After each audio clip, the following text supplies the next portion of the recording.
Bueno, buenos días a todos. Hoy tenemos la suerte de tener un invitado que es la primera vez que viene a SAR y que es un invitado de lujo, que voy a presentar para los que no lo conocen. José Sauvaler es médico especialista en psiquiatría, miembro titular de la Asociación Psicoanalítica Argentina, full member de la IPA, especialista en psicoanálisis de niños y adolescentes, ex coordinador y del Departamento de Niños y Adolescentes de APA, es director de la Comisión de Publicaciones de APA y tiene como libros publicados La erótica del dinero, psicoanálisis de la televisión. Y es también compilador de Fanatismos y carismas, encrucijadas psicoanalíticas, psicoanálisis entre lo analógico y lo virtual. Y este año ha sido muy importante para José porque ha tenido dos premios. El premio Rebeca Greenberg de la Asociación Psicoanalítica de Madrid por el trabajo El psicoanálisis normal del adolescente, que es el que vamos a escuchar hoy. Y además el premio Elise Hyman sobre Holocausto y Genocidio de la IPA, de genocidios y fanatismo. Bueno, lo dejo con José. Bueno, buen día. Para mí es un placer estar acá, no lo sé. ¿Se escucha? Sí. Sí. ¿Ustedes quieren que compartamos pantalla con el trabajo? No. ¿No? No, porque Perfecto. Lo vas a ver. lo voy a leer. A ver, es un trabajo largo, así que va a haber partes que voy a saltear porque se hace muy largo. De todas maneras, igual se aprende. Así que les pido, me anticipo y les pido disculpas. Pero me parece. Este trabajo se llama El fanatismo normal del adolescente y está dedicado a León Garnat. La última vez que lo vi a León, Leo, fue a fines del 76. Fue por casualidad. Nos cruzamos en el mismo vagón de subte. Nos miramos. Él me habló con reproche. Yo, un poco desconcertado y avergonzado, casi no respondí. Me reclamó por qué había dejado de militar en una agrupación universitaria, por qué había traicionado. No contesté y solo le dije cuídate. Se bajó en la siguiente estación. 3 o 4 años antes éramos un terceto inseparable, Leo, Celia y yo. Leo y Celia habían noviado y yo funcionaba como el padrino de la boda, el mejor amigo de ambos. Después de que dejé de militar en 1974, solo la veía Celia de vez en cuando. Ahí está. Solo la veía Celia de vez en cuando. Unos meses después del encuentro con Leo, recibí una llamada de Celia de Estados Unidos. Leo había caído y estaba cantando. Celia alcanzó a tomar el primer avión a Los Ángeles. Le llamaba para avisarme que me vaya, ya, era la orden, de mi casa. Busqué dónde alojarme y terminé en una pensión para inmigrantes marginales en el barrio de Once. Me quedaba un final para terminar medicina.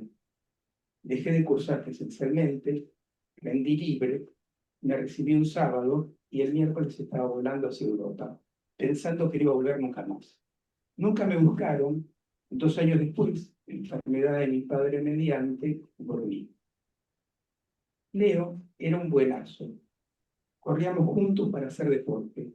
Hablábamos de política, pero también de mujeres, de películas y de todas las estupideces que a los 18 años es posible de imaginar.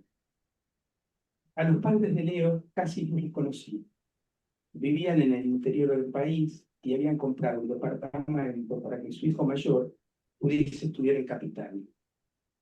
Celia era estudiosa y muy aplicada, siempre preocupada por una niña rebelde y por discusiones con su padre, un hombre ausente de la familia. ¿Cómo es que Leo terminó siendo un desaparecido? ¿Cómo es que Celia siguió militando y ahora, tantos años después, es una prestigiosa sanitarista americana? ¿Cómo es que yo avisoré que ese no era el camino, que no llevaba a ningún lado, que iba hacia una muerte inevitable y sin sentido? Me pregunto, ¿cómo se entiende la muerte en la adolescencia? ¿Cómo un joven puede pensar en matar sin registrar todo aquello que implica una muerte, un asesinato? ¿Y cómo, tan fácilmente, aceptar ir al matadero, dejarse matar, sin pensar en sus implicancias?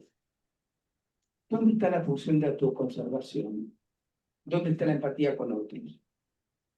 El fanatismo es un fenómeno colectivo y en aquellos años, ser de izquierda, militar, pensar en la revolución era un lugar común, una suerte de juego. Cuando dejó de serlo, muchos nos retiramos, pero otros siguieron hasta el final. Más allá de lo sabroso de la vida, ¿qué determina que algunos sigan el destino, el sufrimiento y muerte? Han pasado casi 50 años de aquel entonces, y no puedo dejar de pensar cómo fue que en mi país tantos jóvenes hayan tenido un destino tan aciago.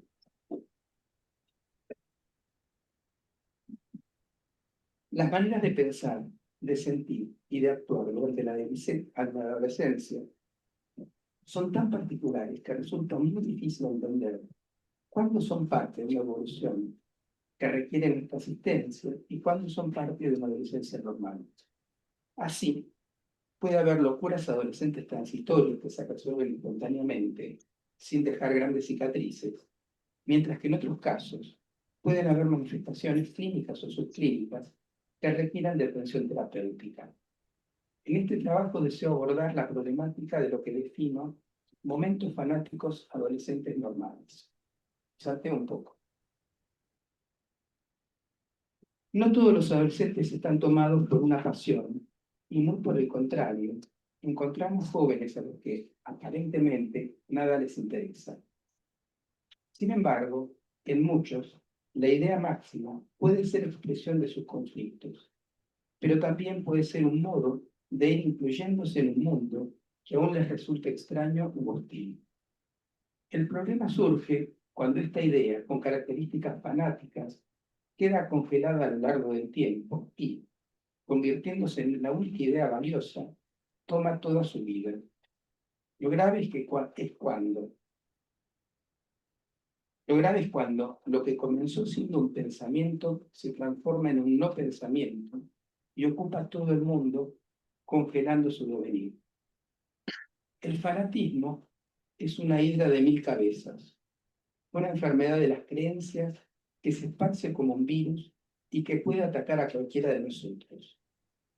Sin embargo, hay consenso en pensar que los jóvenes, que los adolescentes, son particularmente vulnerables a los ideales extremos. Son víctimas privilegiadas de su contagio. Bien podríamos definir al adolescente como un buscador de creencias, particularmente susceptible a las ideas radicales. Hasta podríamos decir que el adolescente es un posible fanático en busca de su fanatismo.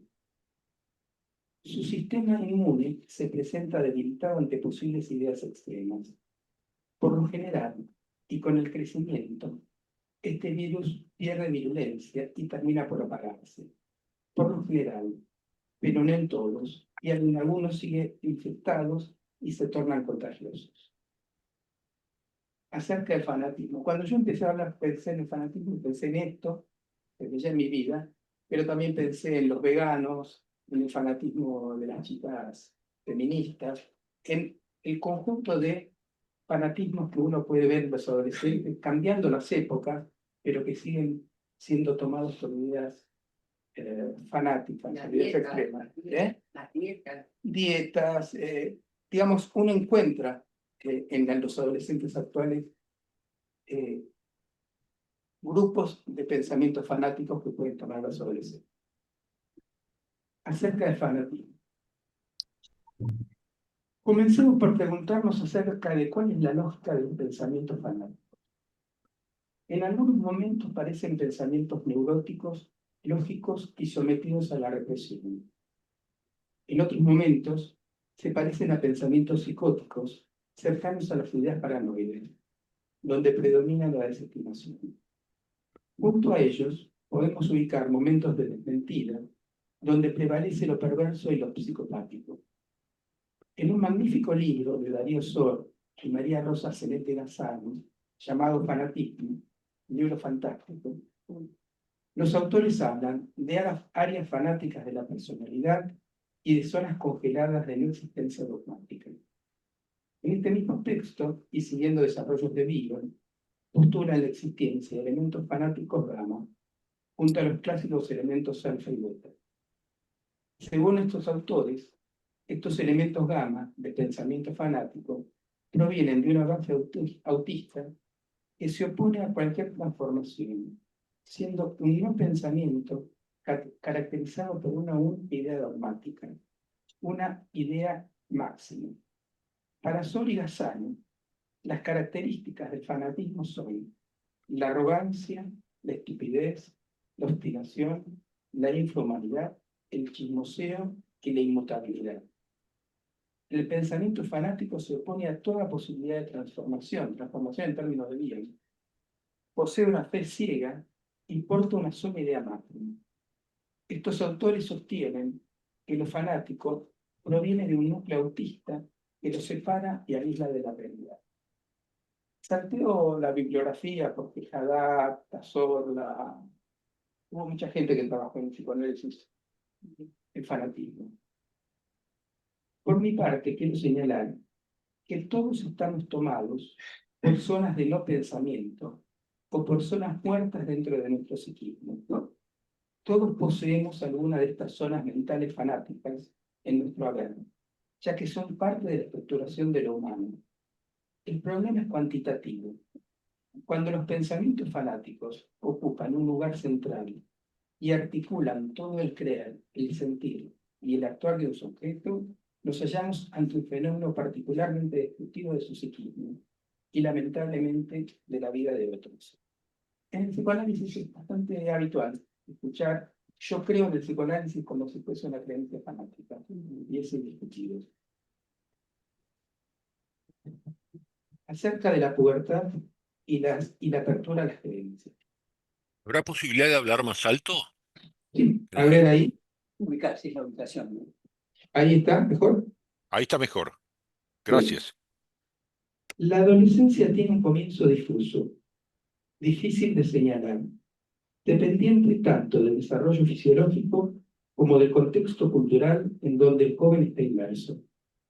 No tenemos una señal psicológica clara de su comienzo, un organizador al estilo de la angustia de los jóvenes, aun cuando podemos postular que un signo posible de su comienzo es una apertura particular al fenómeno musical.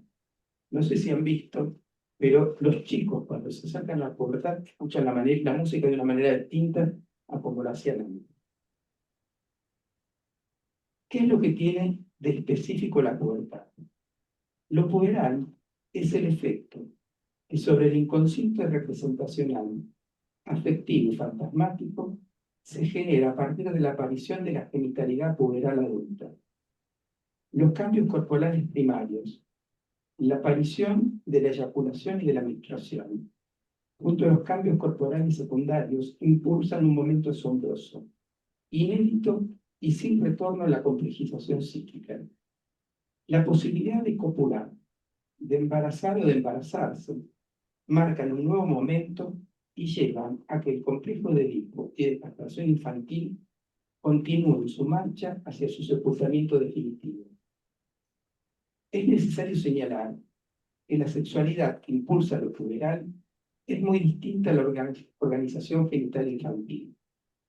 Si bien en la fase genital infantil del desarrollo psicosexual asoma la unificación de las pulsiones parciales en torno al área genital, el surgimiento de la genitalidad puberal adulta es cualitativamente distinto y la exigencia sexual hace tambalear todo lo psíquico previamente armado.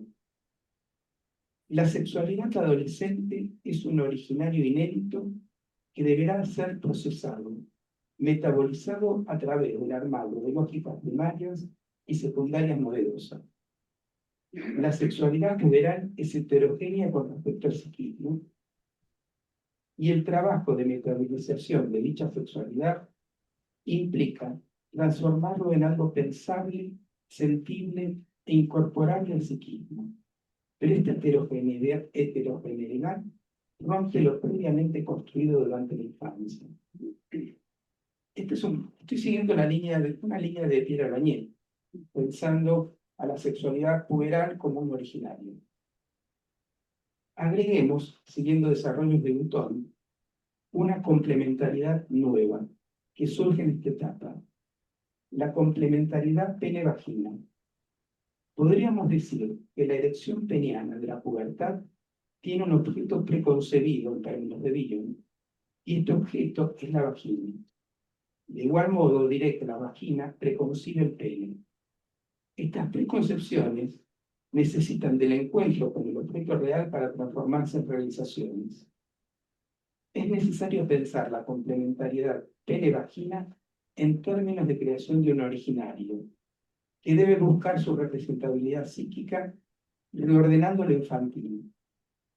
Lo infantil se discontinúa en lo puberal. Perdón, no se escucha claro. ¿No se escucha? Al Ahí. acercar el micrófono se escucha más fuerte, pero no tan claro. A ver, ahí. Ganaste volumen, pero a ver, ahí creo que está mejor. A ver si ahí se escucha mejor. Ahí está mejor. Bueno, avísame porque yo Gracias. me doy cuenta. Gracias. Decía, es necesario pensar la complementariedad pene-vagina en términos de creación de un originario que debe buscar su representabilidad psíquica reordenando lo infantil se discontinúa en lo puberal, haciendo dos originarios distintos intermediados por la latencia en la complejización psicosexual hacia la exogamia. En tal sentido, pienso que el complejo de Edipo culmina recién hacia los fines de la adolescencia y no hacia los 5 años como pensaba Freud. La construcción de un registro primario y secundario de este nuevo originario puberal puede sufrir desviaciones y regresiones. A modo de ejemplo, puede confundir vagina con ano o con boca y el pene con comida o con el pie, como explica Freud en el texto del fetichismo. Regresiones y desviaciones que llevarán a salidas más o menos patológicas. También el puber puede tratar de anular el impulso genital puberal e internarse en una latencia prolongada, o por el contrario, acelerar los acontecimientos. La voz de este hombre, la forma. Vamos a silenciar. Sí.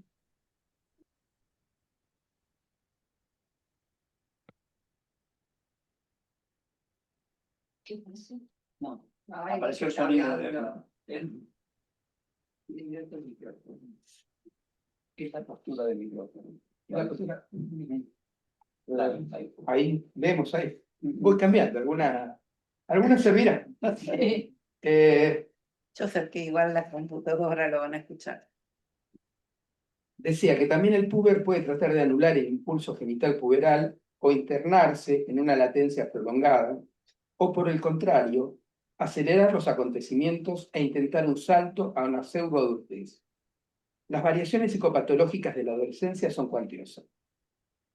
Lo puberal, como exigencia inédita para el psiquismo, desarticula al yo y al superyo, reordenando toda la estructura representacional y defensiva del psiquismo.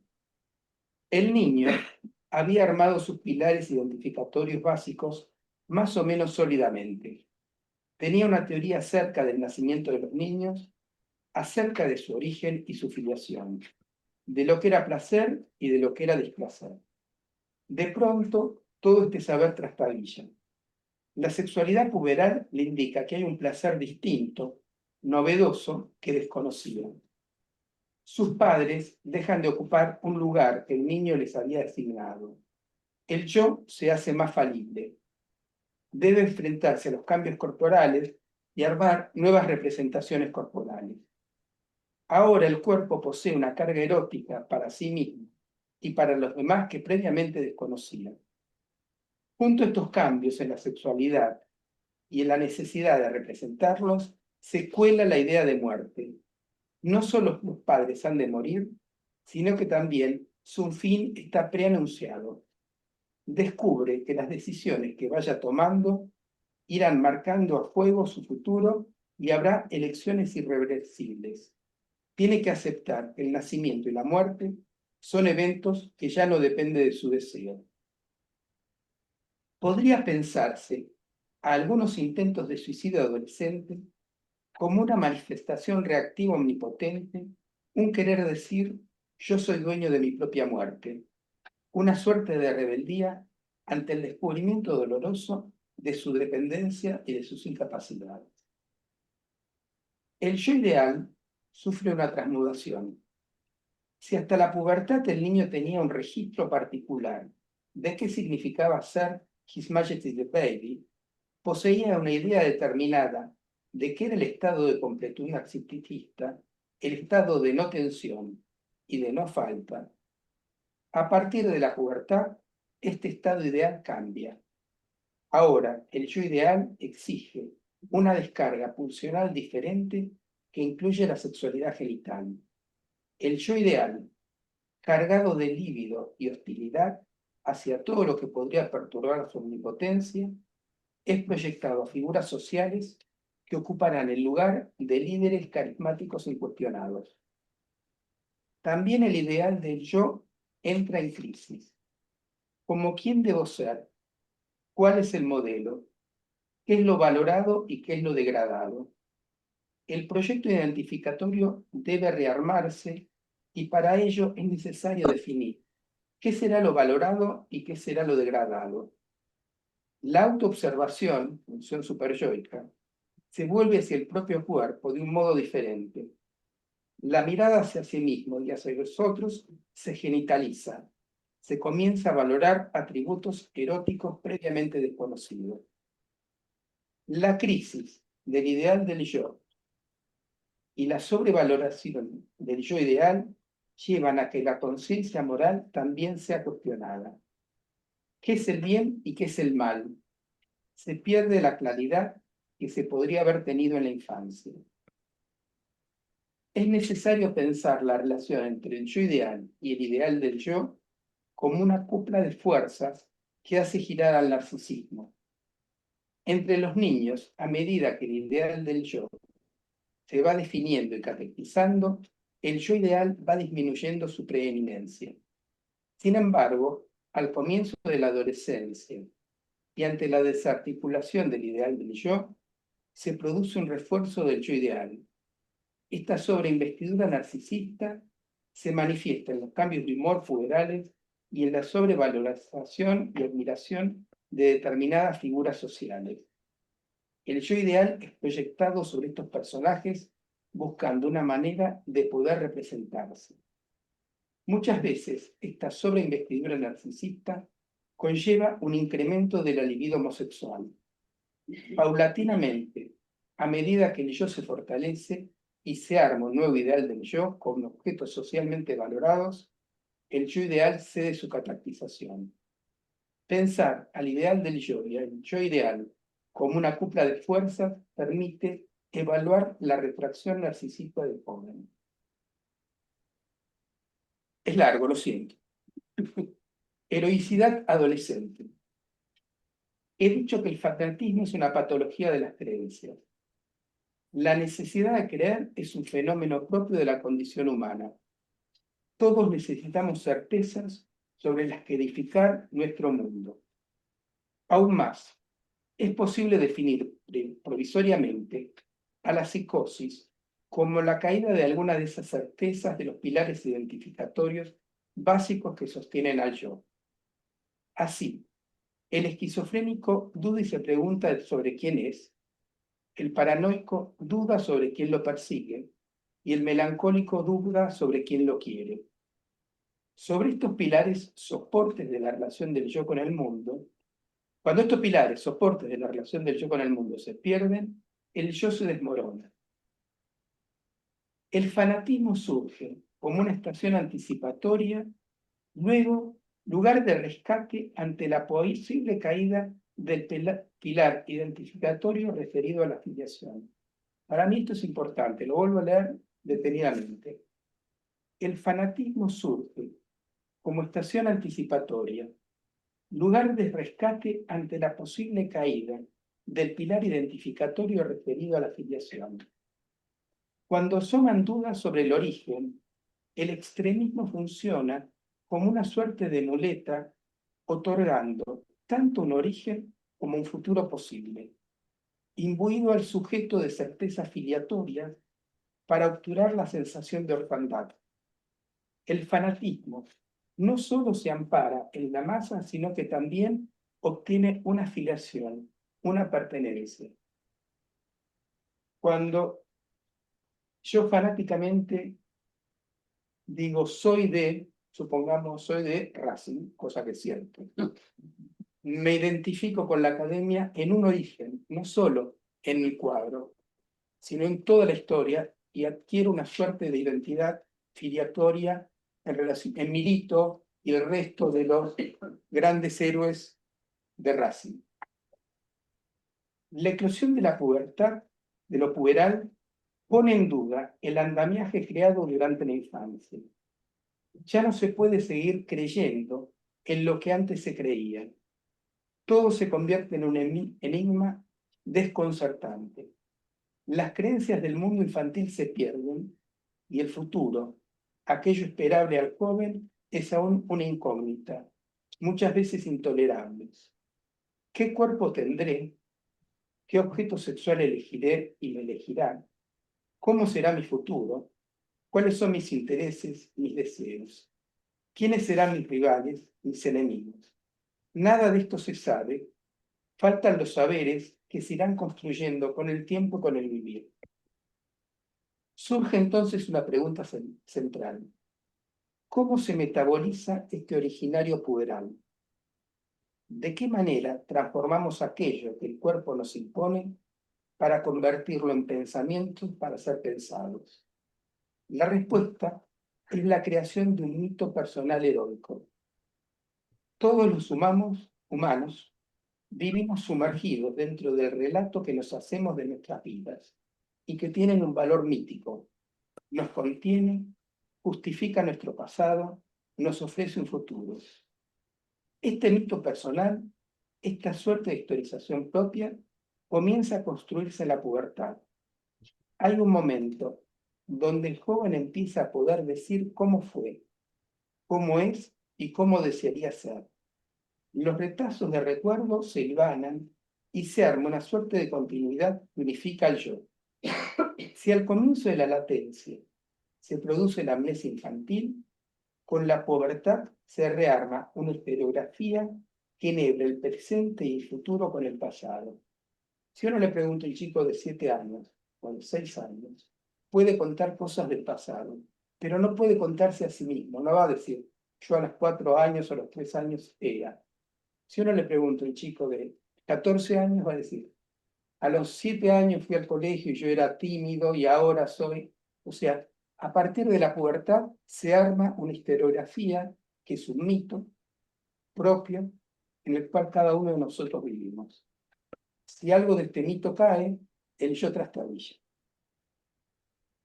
El mito personal es una articulación fantasmática de posiciones y permite que el yo vaya adquiriendo un mayor dominio sobre su mundo personal.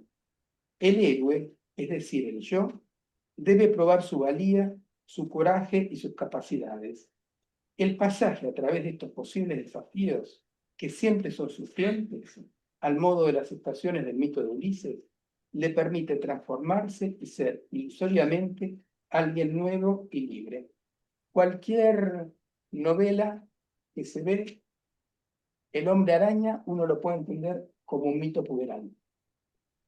Pierde los padres, no es nadie, lo adoptan los tíos, de repente tiene fuerza.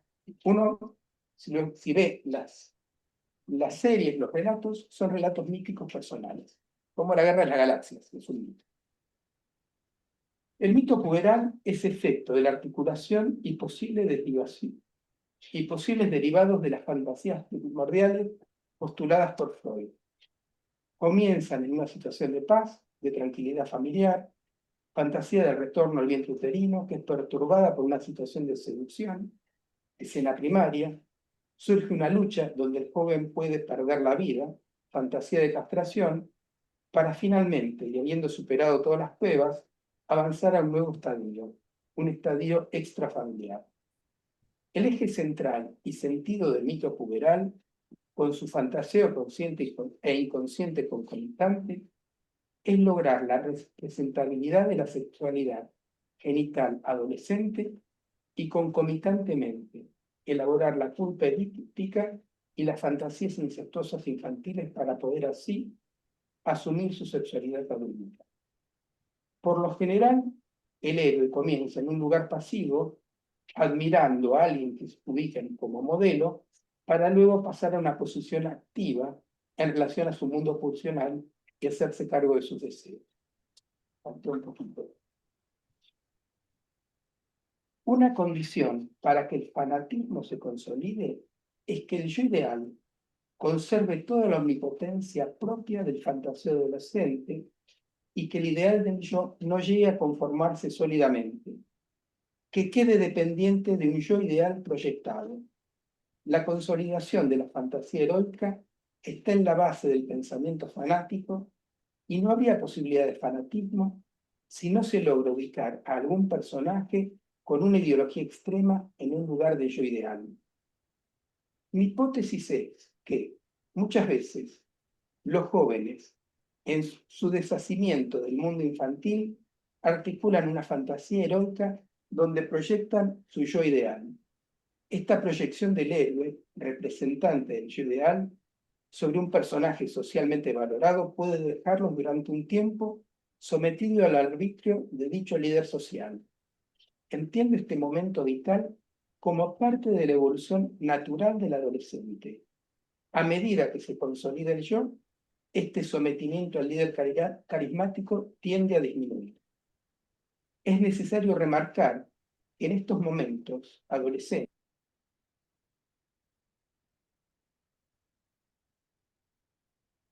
¿Mm? surge como una estación intermedia, como una defensa inconsciente ante la angustia, de derrumbe que despierta el cuestionamiento de la filiación. En tal sentido, la fe ciega junto al pensamiento único reafirma el yo ante cualquier posible zozobra. Pero falta un poco. Fanatismo y filiación. ¿Se escucha bien allá? Perfecto. Sí, muy bien. No es demasiado largo, ¿eh? Gracias.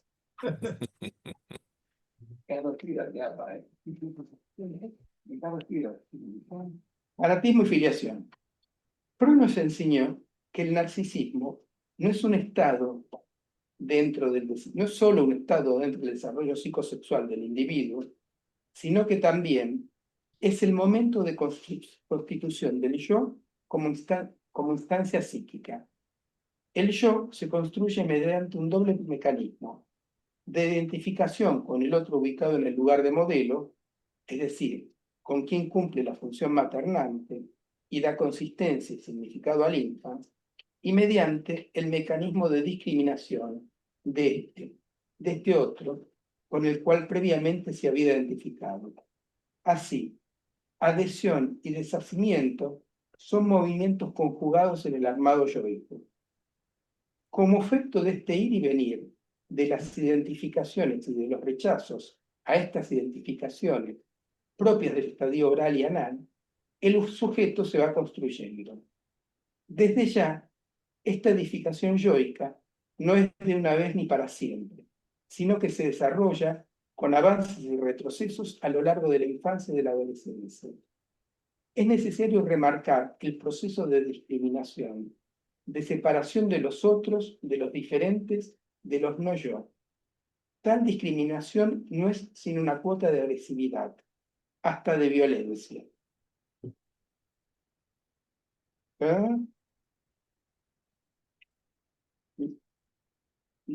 Con la pubertad, todo el mundo de creencias, estoy salteando un poco, con la pubertad, todo el mundo de creencias del joven trastabilla. El adolescente necesita aferrarse a algunas certezas.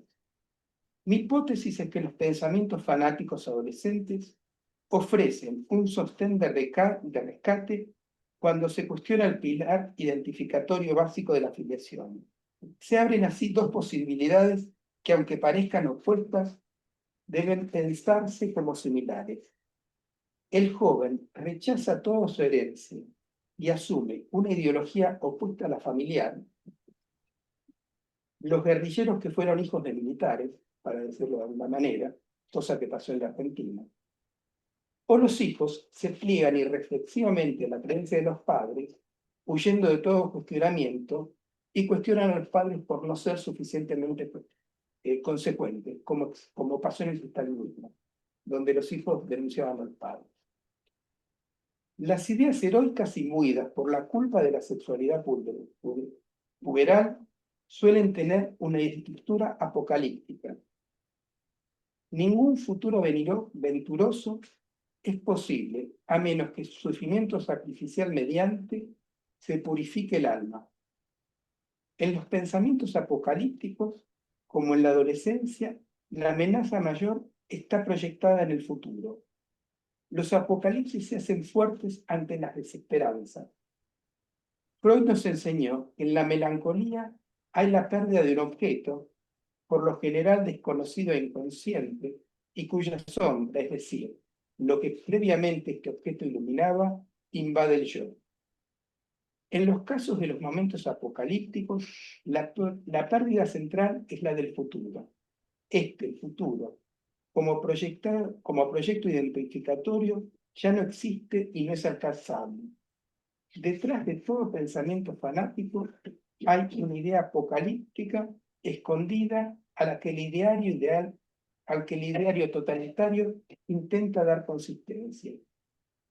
La falla de filiación lleva al sujeto a buscar un supuesto futuro soporte que el pasado no puede darle. Los fanatismos serían una suerte de melancolía de futuro. El fanático es algo encarante, un soporte filiatorio que intenta rescatarse en un ilusorio futuro venturoso. Ante la dificultad de representación de lo puberal, el joven recupera representatividad adoptando un temperamento extremismo incuestionable.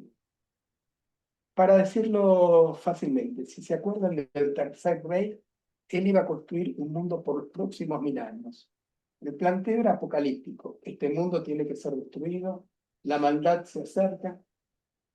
Pensémoslo en Trump también. El mundo se está destruyendo y voy a reconstruir un mundo para los próximos años. Lo que hay es un pensamiento apocalíptico de por medio con una idea de crear un futuro ante un mundo que se está destruyendo. En este mundo que se está destruyendo, la filiación desaparece. Yo ya no soy hijo de Obama. Es necesario, estoy jugando con el diario de hoy, es necesario que Maga reconstruya el mundo para los próximos generaciones venideras.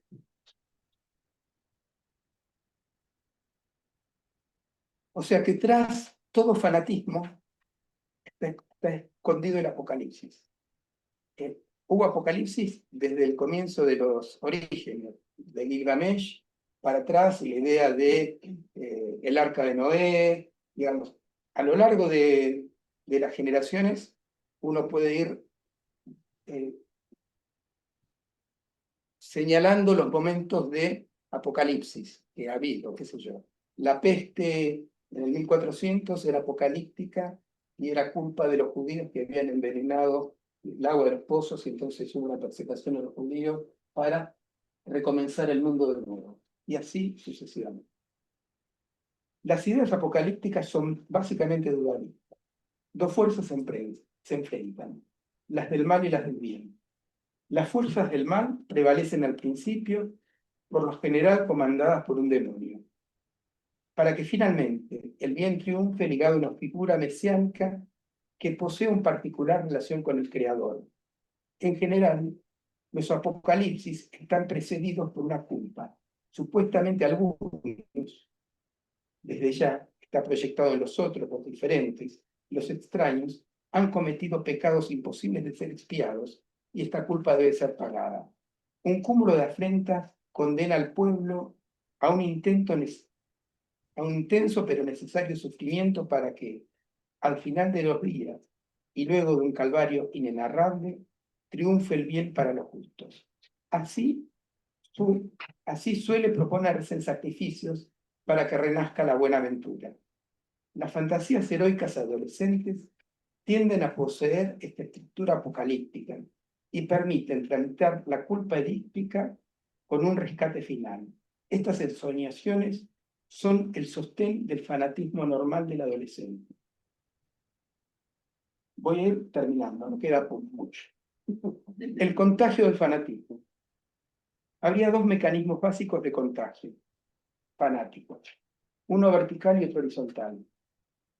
El mecanismo vertical está determinado por la aparición de un líder carismático que inocula ideas fanáticas a una población que lo idealiza. Ejemplos en la historia tenemos hoy a patada. El contagio horizontal es la transmisión grupal, la necesidad de pertenecer al rebaño. Junto a la transmisión vertical que todos conocemos, existe una transmisión horizontal, la de pertenecer al rebaño y la de estar dentro del grupo. Pocas cosas producen tanto sufrimiento para un adolescente como el de la exclusión del grupo de pares. La salida de la endogamia infantil lleva a una sobrevaloración del grupo de pares en la cual el joven se inserta. En el grupo de pares se juegan las identificaciones adolescentes. Por lo general, hay quien ocupa el lugar reservado para el ideal del yo, el amigo idealizado y admirado. De igual modo, en el grupo de pares existe el rival, el ayudante, el objeto de amor, etc. En el grupo de amigos se juegan los lugares identificatorios básicos, entre todos nos sostenemos, esa es la categoría, esta es la consigna. Abandonar el grupo, no cumplir ciegamente con sus mandatos, rebelarse ante las instrucciones, es vivido como traición.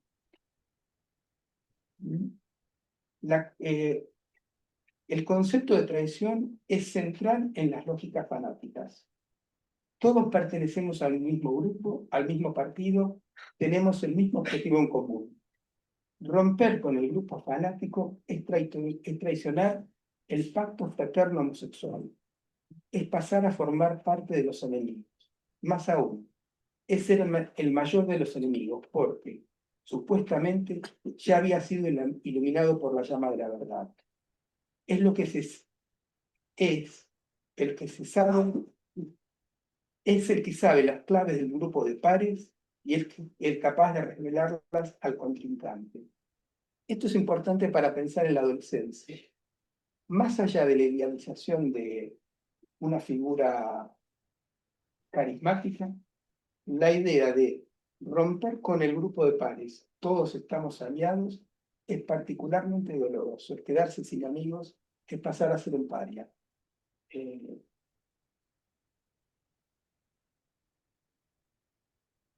Última página. Adolescencia y muerte. El deseo y el terror a la muerte de los padres es una constante desde la niñez. Los chicos chiquitos le preguntan a los padres, ¿te vas a morir? Cuando seas viejos, los abuelos se mueren de viejos. La idea de la muerte en los chicos está permanentemente. Pero hacia la pubertad comienza a estructurarse el descubrimiento de la propia finitud. Este comienzo no es sin ansiedad ni sin miedo. Las películas de terror, género especialmente dedicado a los jóvenes, ofrecen un marco representacional para esta nueva conquista yoica. Por eso las películas de terror son para los chicos de 12 años. Lo que tratan de procesar ahí es, me voy a morir. Frente a este descubrimiento yoico de la propia mortalidad, el joven podrá desmentirla y jugar a ser un héroe inmortal, arriesgándose más de la cuenta, o defensivamente podrá ser tomado por corrientes fóbicas y evitará cualquier salida exogámica pensando en mantenerse eternamente niño infantilizado. Sea cual sea el mecanismo que use para defenderse de la conmoción de la mortalidad, descubrir la irreversibilidad del tiempo no deja de herir al narcisismo en lo más profundo. El fanatismo es un enérgico mentis al saber sobre la propia mortalidad. Este descubrimiento de la propia mortalidad es parte del desarrollo y del procesamiento psíquico del complejo de castración. La elaboración del complejo de castración avanza hacia la aceptación yoica, aceptación siempre parcial y desmentida de la propia muerte. Finalmente, la muerte se va convirtiendo en la representación de la pérdida, de la limitación narcisista. Del mismo modo, como no somos hermafroditas y deberemos elaborar esta realidad, no somos inmortales y paulatinamente, con desmentidas y negaciones, lo vamos sabiendo. El adolescente avanza en este reconocimiento con marchas y contramarchas. El mito heroico puberal es parte de esta elaboración. La fantasía heroica, tal como la vengo describiendo, conlleva la idea de la inmortalidad. El héroe, como en los videogames, tiene más de una vida y vuelve a renacer después de cada aventura. En el fanatismo, no solo hay una desmentida de la realidad y de la posible castración del yo ideal o del líder que la encarna, sino también que hay una desmentida de la finitud. No me estoy refiriendo solo a los yihadistas suicidas, sino que detrás de todo fanatismo hay una idea mesiánica de salvación eterna. Esta desmentida de la muerte puede expresarse como un anhelo de morir sin tener claramente conciencia de lo que quiere decir morir. Lofer, en su libro El adolescente suicida, nos cuenta del poco registro que significa la muerte para las jóvenes.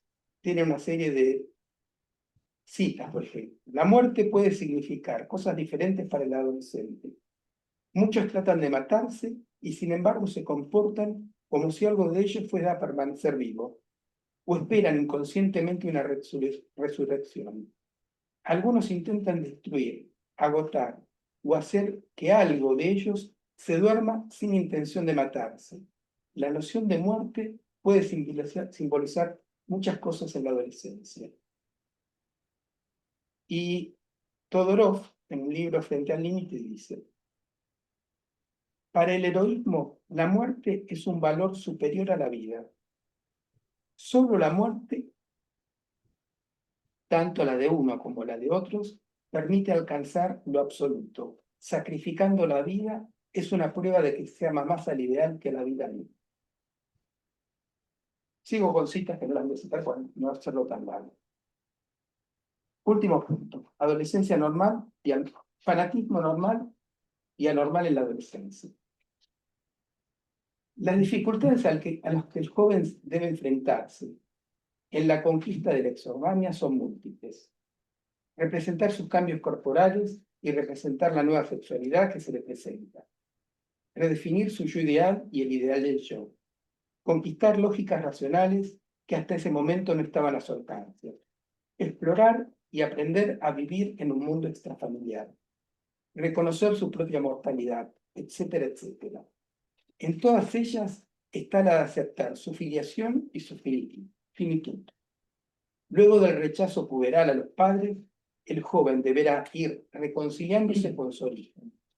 Se verá cuáles de las identificaciones primarias perdurarán y cuáles se abandonarán en aras de individualizarse. Los pilares identificatorios serán remodelados para seguir siendo los mismos, siendo al mismo tiempo distintos. En tal sentido, el fanatismo adolescente puede ser una formación de compromiso totalmente válida durante una etapa del crecimiento yoico. El extremismo se convierte en un soporte para evitar una desestructuración yoica perniciosa.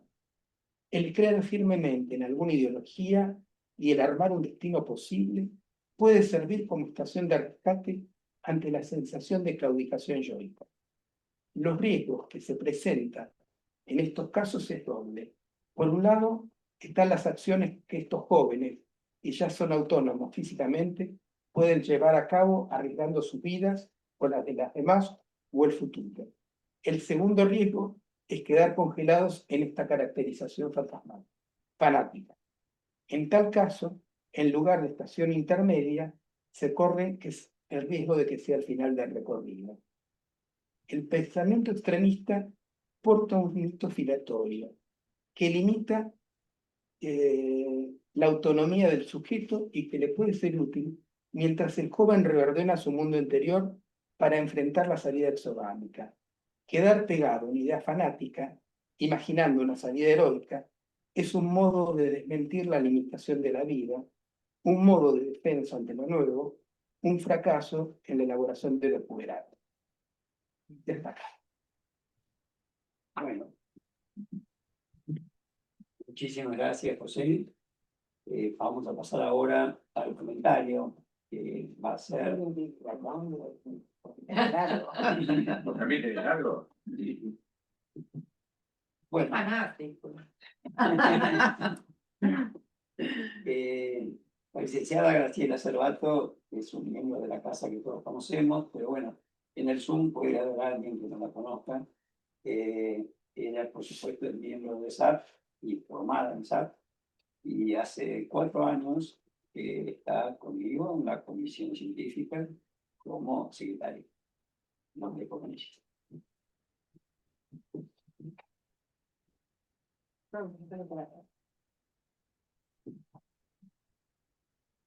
Bueno, buenos días a todos, a los presentes aquí, a los que están presentes en la pantalla. Hacer un comentario acerca de tu trabajo me llevó mucho tiempo primero para procesar el trabajo, sobre todo lo que vos escribís acerca de lo que te pasó, lo autorreferencial. Fue muy fuerte volver a leer y volver a pasar situaciones conocidas, ¿no? Así que voy a tratar de hacer una síntesis de todo esto que nos escribió y contó José.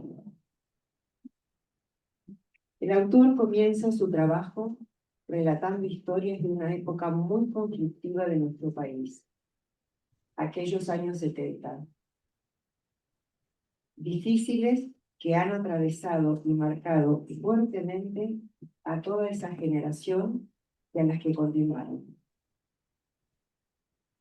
La lectura de tu trabajo me llevó a revivir el dolor, el desconcierto y la desolación. La negación y la desmentida sirvieron para tolerar y atravesar de la manera más neurótica posible esos tiempos de horror, terror y barbarie.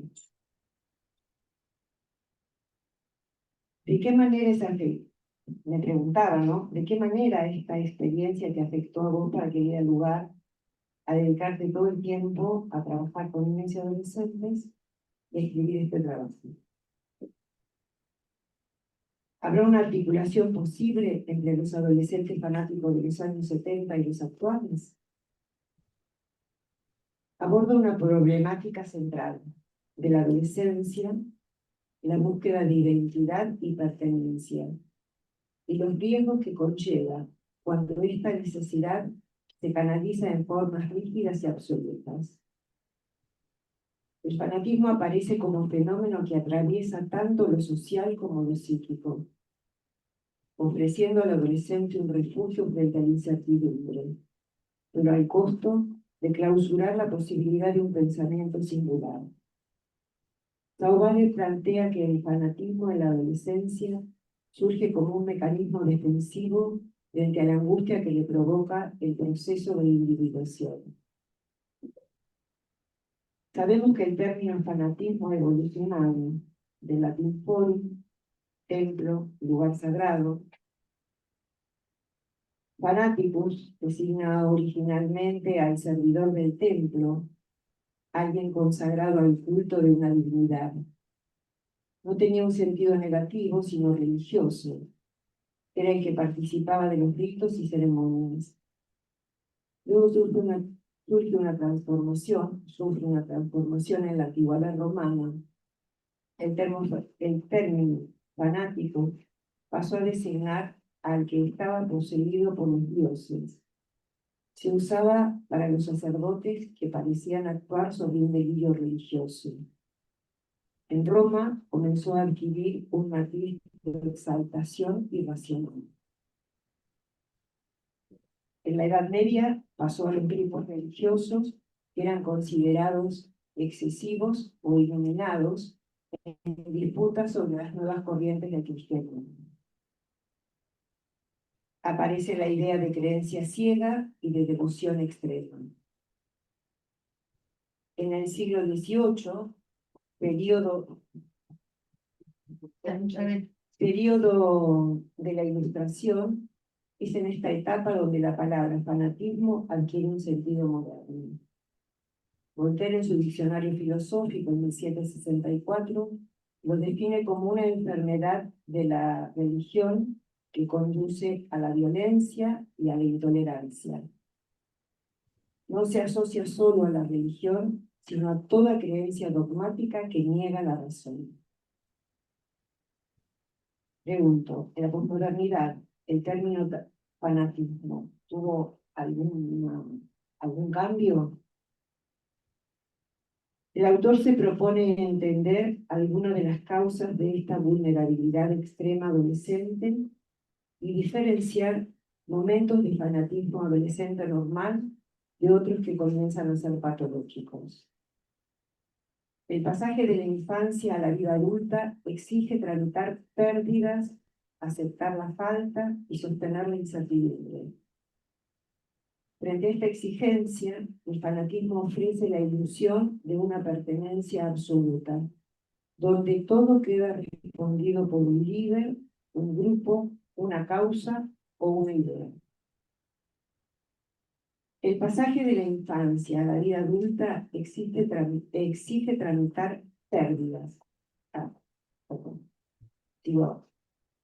El adolescente encuentra en el grupo fanático un sostén subjetivo. La identificación masiva con un ideal común le permite sentirse parte, evitar la soledad y acallar las dudas propias. Sin embargo, esta solución genera rigidez. Se renuncia al pensamiento crítico y reprime la posibilidad de elaborar una identidad propia. El fanatismo adolescente como fenómeno normal. Sauvalle plantea que el fanatismo, en ciertos momentos, puede formar parte del desarrollo normal como defensa a las crisis puberales. Estos momentos fanáticos normales permiten sostener al yo frente al derrumbe de certezas infantiles, siempre que sean transitorios y no se fijen. Lo puberal como objeto del psicoanálisis, como nombra Jutón. La irrupción de la genitalidad adolescente desorganiza las estructuras yoicas previas. Esto exige una reorganización psíquica donde el yo ideal y el ideal del yo entran en crisis y deben rearmarse. Lo puberal introduce una discontinuidad con lo infantil, obligando a nuevas representaciones de sexualidad, filiación y muerte. Hablas del fanatismo, yo ideal del yo. El yo ideal omnipotente propio de la adolescencia se proyecta en líderes carismáticos, grupos o ideologías extremas.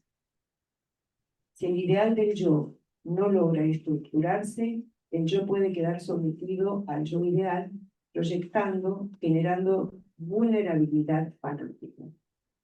El fanatismo funciona como defensa ante la angustia de filiación y de mortalidad. Heroicidad y mito personal. El adolescente necesita construir un mito heroico personal que le dé continuidad yoica y lo ayude a metabolizar en la pubertad, ¿no? O lo puberal. El fanatismo se apoya en ese mito heroico, pero corre el riesgo de congelar el desarrollo. Filiación y fanatismo. La crisis puberal cuestiona las filiaciones infantiles. El fanatismo puede operar como sustituto ofreciendo una filiación sustitutiva, ideología, grupo líder. Las salidas posibles son el rechazo total, escribe Sauvalle, ¿no? Rechazo total de la herencia parental y adhesión a una ideología opuesta. Adhesión irreflexiva a la filiación parental con reproches a los padres por no ser consecuentes.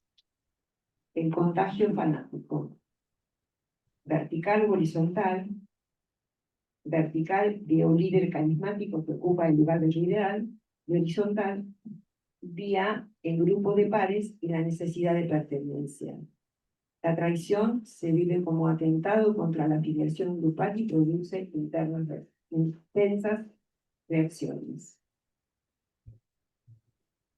Adolescencia, fanatismo y muerte. En la pubertad aparece la representación de la propia infinitud.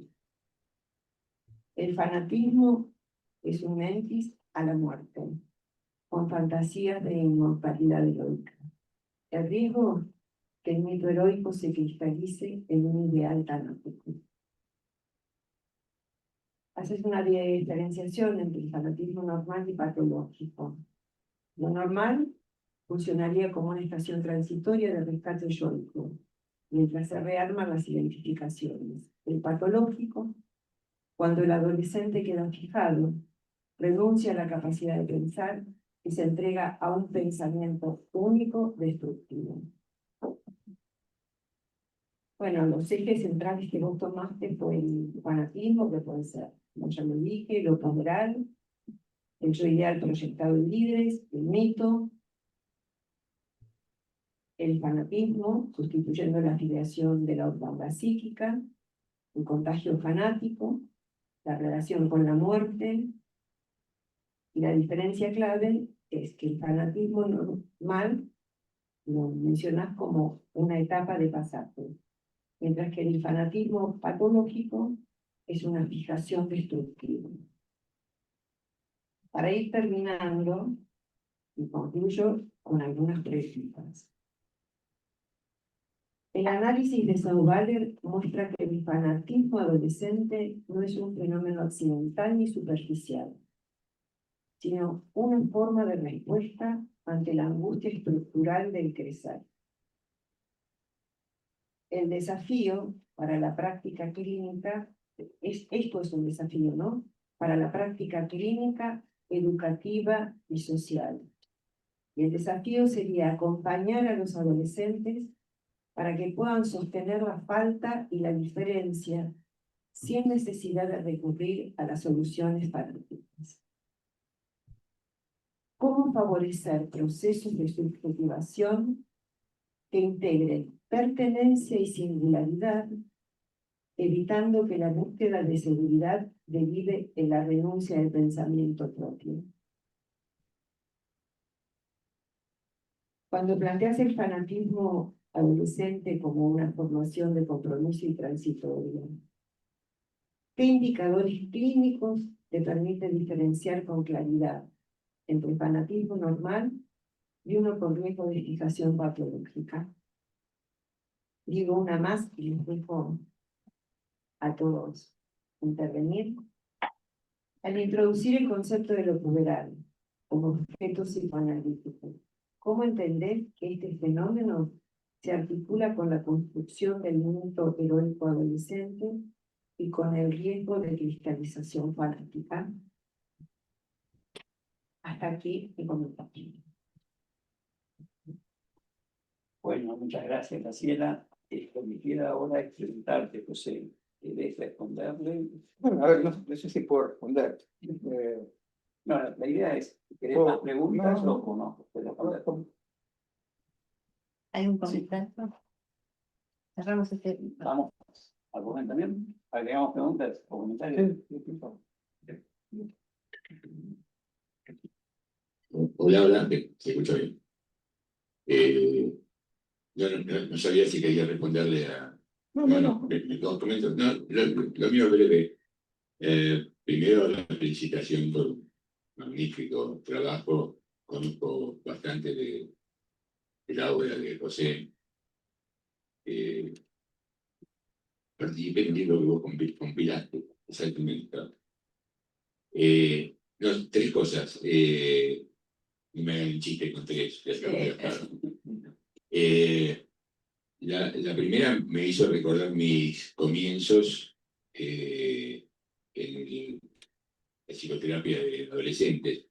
cuando se fundó el Centro de Salud Mental número 1, se creó la ASAPIA, era creo que era la sociedad de ese entonces.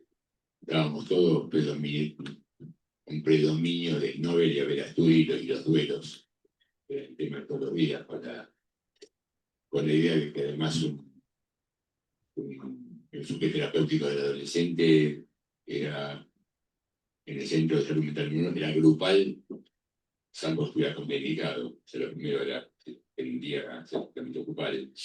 Bueno, después otra cuestión de la década del 70, son las que mencionó José autorreferencialmente. Yo tengo bastante para mencionar autorreferencialmente al respecto. Un grupo de adolescentes que yo atendía, desaparecieron 3, 8 de 7. Bueno, además mi hermano también desapareció, bueno, creo que todos conocen. Así que viví eso en carne propia. Ahora, las cuestiones que quería puntualizar y me parecen muy bien desarrolladas por José. La primera es un comentario y poco pregunta, que es, José menciona al principio una cuestión que es cuando la creencia pasa a ser certeza.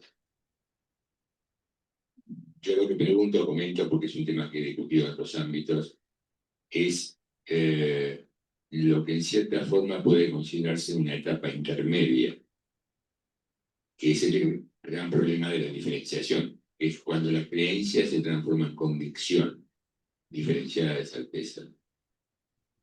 Ese es el primer punto, porque es un tema que hemos discutido mucho y que hace a la clínica, que hace a cuestiones sociales, que hace a cuestiones políticas, etc.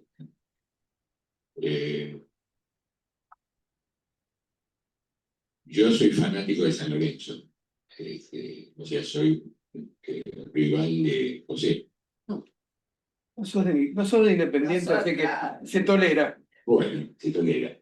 Pero por eso, el tema de ser rival o ser adversario, inclusive, es muy conocido. Se diferencia en función de convicciones. Cuando se transforman en enemigo, ya no son convicciones. El otro punto, ya un poco entrando en unas cuestiones de la metapsicología o de la teoría, la diferenciación entre ideal del yo y yo ideal me parece fundamental. Yo creo que es un tema. Yo creo que el trabajo de Cosé está destinado, digamos, a un marco mucho más amplio que la adolescencia. Hay un montón de conceptos que van mucho más allá de la adolescencia. En ese sentido, hemos pensado muchas veces, el yo ideal es la triple D, parafraseando la triple A, que era una organización galáctica. Es decir, el yo ideal tiende a la descarga, tiende a la desmentida y tiende a la duplicación, en el sentido de no reconocer la alteridad, ¿no? En ese sentido, me parece muy importante como José diferencia evolutivamente las dos cuestiones del ideal del yo y el yo ideal. Lo que creo es que el yo ideal permanece eternamente. Es decir, el aspecto, bueno, algo de lo de Leo Sor también, ¿no? Permanece la conceptualización de sobre las partículas, digamos, gamma, que bueno, coexisten, nuestra concepción de coexistencia coexisten con las alfa o con las beta en ese caso, pero a lo que me refiero es que me parece imposible la desaparición del yo ideal. Es decir, creo que permanece, tal vez en fanatismos hogareños, en condiciones de impulsividades inesperadas. Es decir, todos aspiramos psicoanalíticamente que el ideal del yo domestique de alguna manera al yo ideal. Lo último que quería remarcar es que en psicología de las masas, justamente, está planteado en relación con el líder y la identificación entre los miembros. Y es una pregunta, no sé si tiene que ver con lo que vos planteabas como transversal y vertical. Ahí es interesante porque, por lo menos en las traducciones, hay un pequeño lío cuando Freud plantea la identificación de los miembros, está claro. Pero cuando plantea la proyección del ideal, algunos lo vemos como yo ideal, lo planteaba José, otros lo han visto como ideal del yo. Tiene, digamos, tiene posibilidades evolutivas muy diferentes, de acuerdo a cómo plantean. Si lo que está proyectado es el yo ideal, lo tenemos a Jim Jones, lo tenemos a Hitler, lo tenemos, bueno, en fin.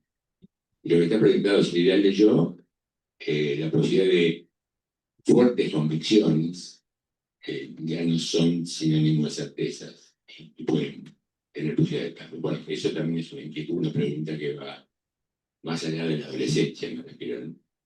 Así que muchas gracias, José, y nuevas felicitaciones.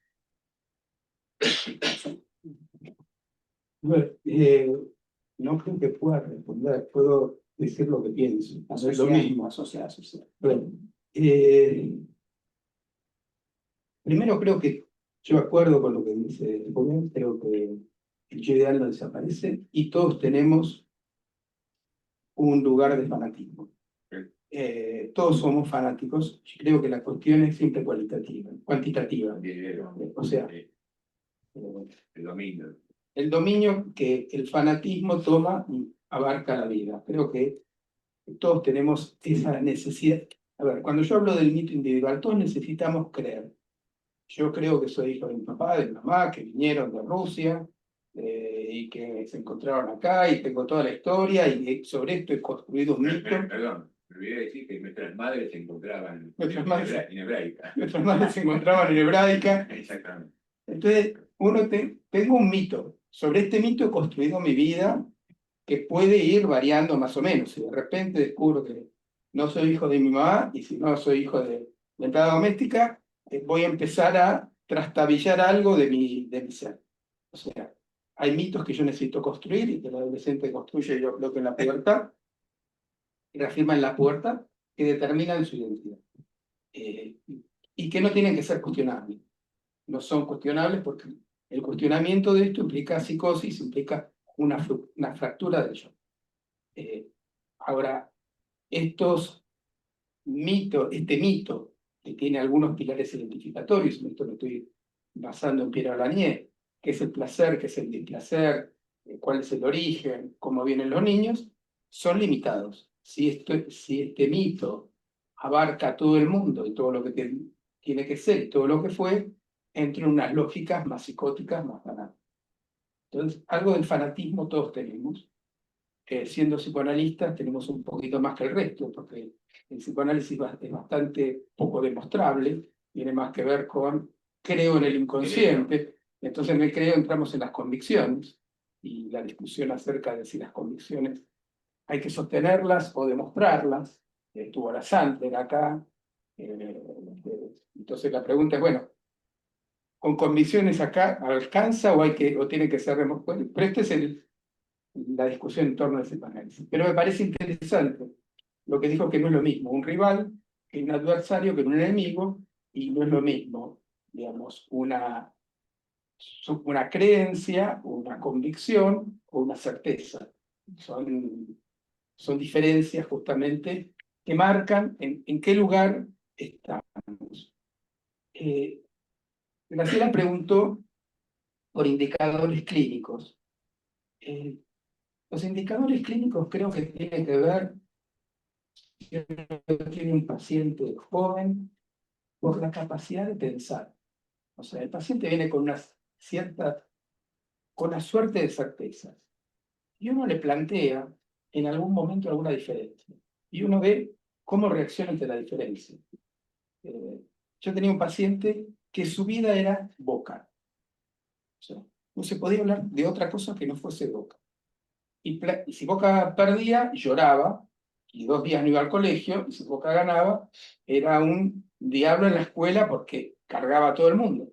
Cuando Boca empezó a dejar de ser el centro de su vida y se pudo empezar a hablar de otras cosas, y Boca, bueno, podía perder porque la verdad que Russo no es tan bueno, y entonces a partir de ahí uno dice, bueno, salimos de un centro neurálgico, fanático, cerrado, para abrir alguna otra posibilidad.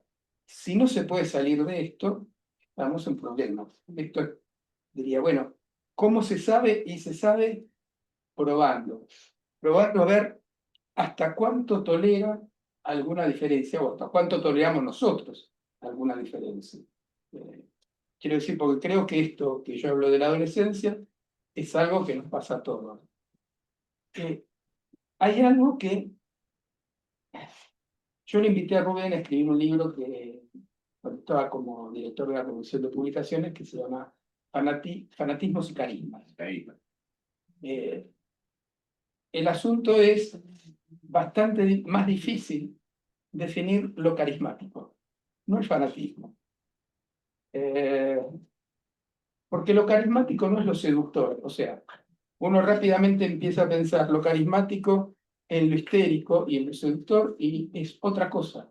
Lo carismático implica una apropiación del pensamiento del otro y un dominio del pensamiento del otro, no una seducción, no una atracción, sino una sobreimposición del pensamiento del otro. En algún momento pensé, les cuento cosas que voy pensando y no las tengo claro. Pensé, todo lo carismático tiene que ver con la violencia. Y uno ve que mucho de lo carismático tiene que ver con la violencia. No odio suficiente a los periodistas. Para ponerlo en términos de hoy, del día presente. O sea, el odio como elemento atractivo a lo carismático. Sin embargo, ha habido personajes en la historia, Mahatma Gandhi, carismáticos, cuya lema no pasaba por el odio. Entonces uno empieza, Hitler y Gandhi. Uno empieza a decir, bueno, en Gandhi no pasaba lo carismático por el odio. Esto me abre a mí una pregunta de cómo se juega lo carismático. Carismático, estoy pensando carismático, yo ideal. Freud no había hecho la diferencia entre yo ideal y ideal del yo. Esta es una diferencia a posteriori que nosotros usamos. Cuando Freud hablaba de la identificación en psicología de las masas, hablaba al ideal del yo, pero ahí está mezclado el yo ideal y el yo ideal. Entonces, nosotros hacemos esta diferencia. Estoy pensando en esto de lo carismático y la violencia, así que si alguien me tira una soga y lo podemos pensar juntos, va a ser bárbaro, porque no lo tengo resuelto, lo tengo claro, pero me parece que algo... A ver, en el psicoanálisis nosotros ponemos como centro el inconsciente psicosexual. ¿Qué es lo que uno podría decir que es psicoanálisis? ¿Dónde están los límites del psicoanálisis? Y uno dice, en suponer que algo de un inconsciente psicosexual determina el comportamiento y la estructuración psíquica de ese sujeto.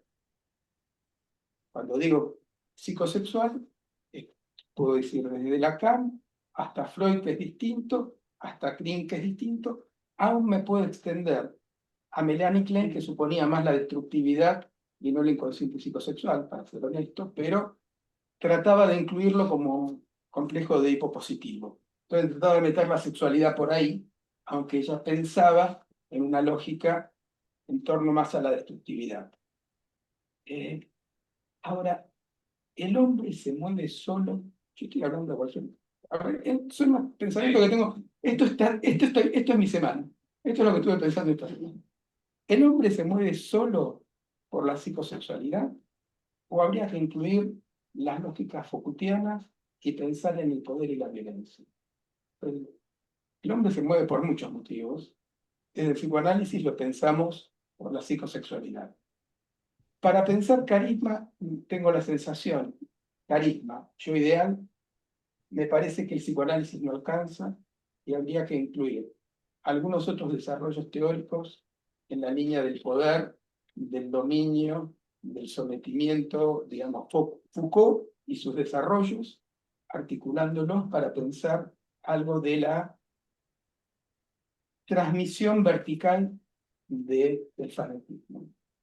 En cuanto a la transmisión horizontal, si bien Freud habla de la identificación entre los sujetos, creo que la idea de traición es muy importante, no alcanza por la idea de identificación. Salir de un grupo fanático o de un grupo cerrado, salir o dejar de ser de San Lorenzo o de Racing. Imposible. Quiero decir, implica una traición. No sé si se acuerdan, el secreto de sus ojos era, lo que uno no puede dejar de hacer es cambiar algún tipo de identificación, y salir de ahí implica traición. Y la traición se paga con la vida. La igualdad se paga con un sufrimiento imposible. En ese sentido, yo digo que existe una transmisión horizontal del fanatismo, donde mucha gente, en mi época y ahora, la importancia no es lo que dice el líder, sino lo que dicen los congéneres. Y pertenecer. O sea, todo el asunto del bullying tiene que ver con que si pertenezco o no pertenezco, si soy excluido o no soy excluido, y la idea de los jóvenes de pertenecer es vital. Si no pertenecen, el sufrimiento es altísimo y aparece el suicidio como en la película de adolescencia. Yo te voy a responder porque yo tengo la verdad. La vida que explica no desde el punto de vista progresista, porque está complicado. No, fuera de broma. En el aspecto vertical, cuando te preguntabas lo del carisma y la violencia, coincido totalmente con que las cuestiones que están más allá, digamos, del inconsciente psicosexual, inconsciente dinámico tradicional, etcétera, etcétera. En ese sentido, hace muchos años hablamos de que todo el inconsciente dinámico, freudiano, psicosexual, etcétera, coexiste con aspectos escindidos. Que hablamos de un inconsciente escindido, que coexisten. Y justamente cuando hemos tenido que conceptualizar un poco más el tema, y haciendo la diferencia entre el ideal del yo y el yo ideal, consideramos que el inconsciente escindido es la sede del yo ideal. Y en ese sentido, el potencial descargante asociado a condiciones, no solamente las psicosexuales, asociadas a todo lo que Foucault, bueno, y varios se han ocupado, no, simplemente da una perspectiva metapsicológica, no explica mucho más que eso. Simplemente hace pensar en el psicoanálisis no solamente como la tramitación psíquica propia del inconsciente psicosexual. En ese sentido, es a partir de ideas de Green, básicamente, que se ocupó el borderline, la decisión, etcétera, etcétera.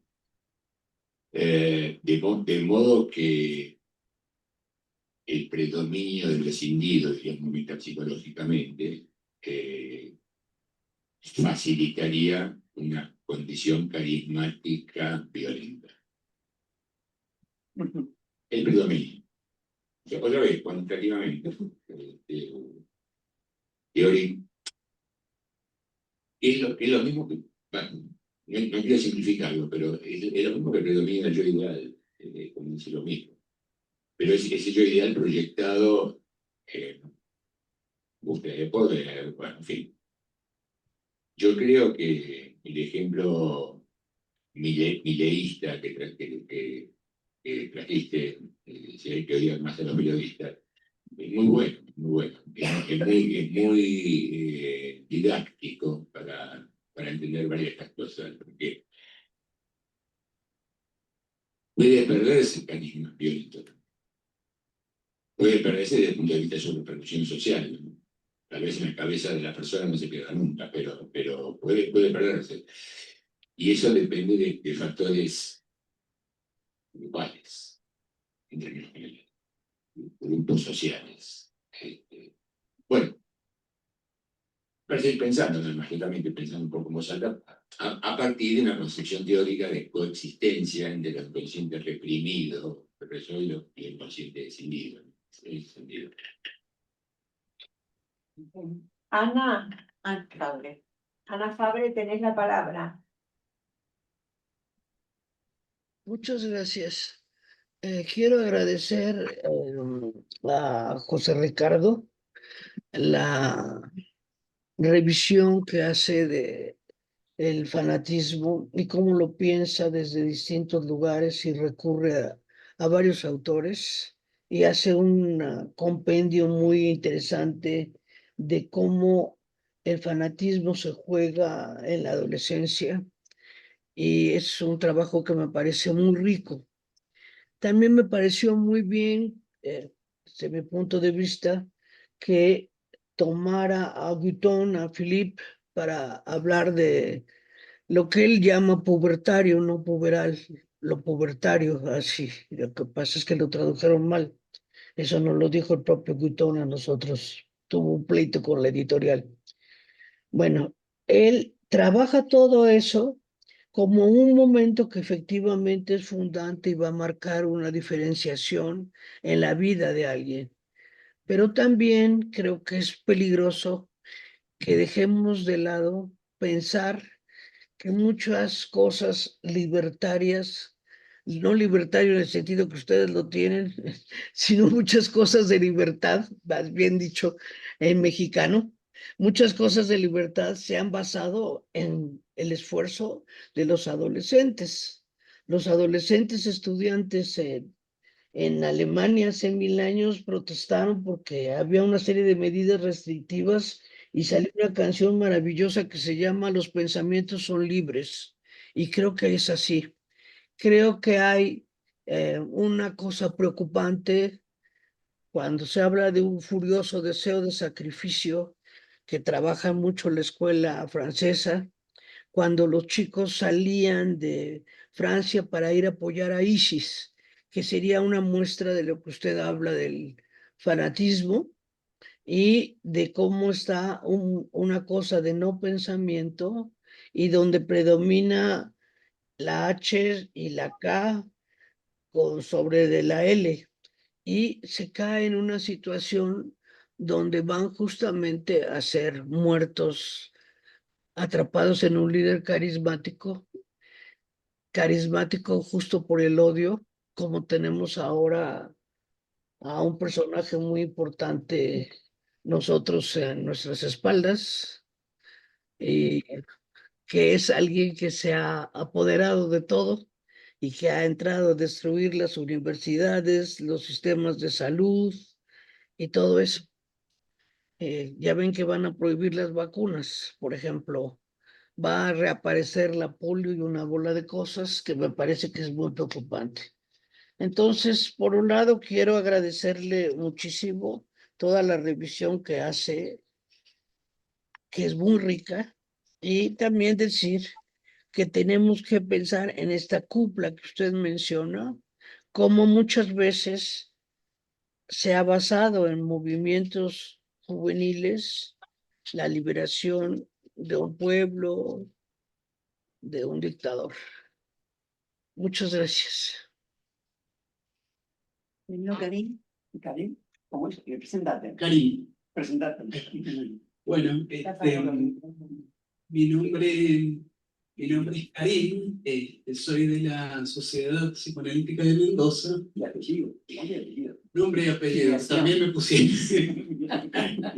Karim Ervin es bueno, yo ahora he venido a Buenos Aires, pertenezco a la SPM, y viviendo acá en Buenos Aires, viniendo de la provincia, uno empieza... Para Mendoza, porque en de, México. sí, de la SP, de la Sociedad Psicoanalítica de Mendoza, y trasladándome, bueno, naturalmente uno empieza a observar los contrastes, ¿no? Entonces estoy en un momento donde todo es contraste, ¿no? De cómo es Mendoza, cómo es esto en Buenos Aires. Y una de las cosas que a mí me trajo a Buenos Aires, en parte ha sido el psicoanálisis y ha sido el tango también. Y algo que yo observo acá en Buenos Aires y que me divierte muchísimo, es decir, es una cosa que es que muchas personas son fanáticos de microcosas, ¿no? Entonces, por ejemplo, nosotros vamos los milongueros, vamos al Festival de Tango del Interior, ¿no? Que hay gente de Buenos Aires que va y, y la gente de Buenos Aires, el encuentro se llama Encuentro de Tango del Interior, se llama ETI. Pero en Buenos Aires dicen, yo soy etiano, ¿no? O sea, claro,